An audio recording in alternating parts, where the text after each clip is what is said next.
Čaute všetci, v dnešnom videu si povieme, kto sú to Divízia 0 z môjho obľúbeného shonenu Bleach.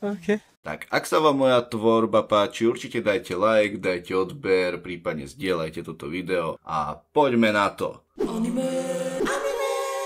Divízia 0 je špeciálna jednotka, ktorá má za úlohu chrániť kráľovskú rodinu. Divízia 0 nemá žiadnych radových shinigami. Má iba 5 členov a každý z nich je kapitán. A čo je ešte lepšie, ich spoločná sila je ešte väčšia než v celom Gotei 13, inak povedané, každý z nich je extrémne, ale extrémne silný. Nikto nevie, kým bola táto divízia založená. Centrála sa nachádza v paláci kráľa duší. Ich hlavným účelom je chrániť kráľa duší, kráľovskú rodinu a celý palác.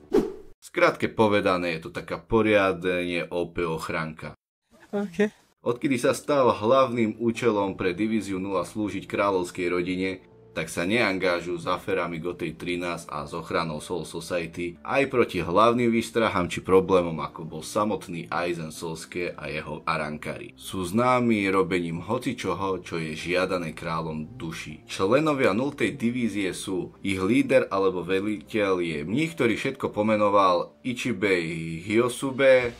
Prvý dôstojník je démon horúcich prameňov Tenjiro Kirinji, druhý dôstojník božská vládkyňa obilia Kirio Hikifune, tretí dôstojník je boh mečov alebo samotný boh Zanpakuto Oetsu Nimaya a štvrtý dôstojník je veľký tkačský strážca.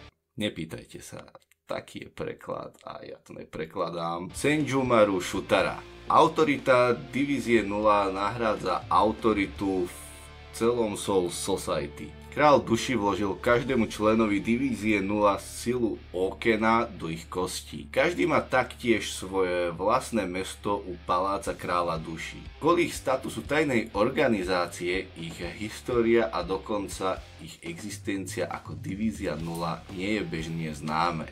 Divízia 0 slúži ako strážcovia s hlavnými účelami, ako sú chrániť kráľa duší, chrániť celú kráľovskú rodinu, chrániť kráľovský palác a zabíjať holov triedy Menos, ale aj to iba za zvláštnych podmienok.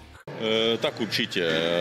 Divízia 0 bežne zostáva v paláci, ale keď cestujú, tak ich preferovaná metóda transportácie je veľký pilier zvaný Tenchuren, alebo inak nebeský pilier. Tento pilier vchádza z vnútornej dimenzie a pristáva s významnou silou po jej príchode. Tenchuren ale nemá schopnosť sa dostať naspäť do paláca, takže sa spolieha na kanón, ktorý má od Kukaku Shiba, aby ho odstrelili späť. Oetsu Nimaya má schopnosť otvoriť portál v paláci kráľa duší, ktorý vie poslať niekoho do ľudského sveta. Niekto vie byť poslaný naspäť do paláca, ak je super brána sveta v preklade, hej, nečudujte sa, je otvorená, ale vie byť iba otvorená, ak sa zosynchronizuje čas príchodu a odchodu. Sú taktiež schopní použiť schody, ktoré vedú do Seretei, čo trvá od pol dňa až do týždňa cesty, aby sa tam dostali.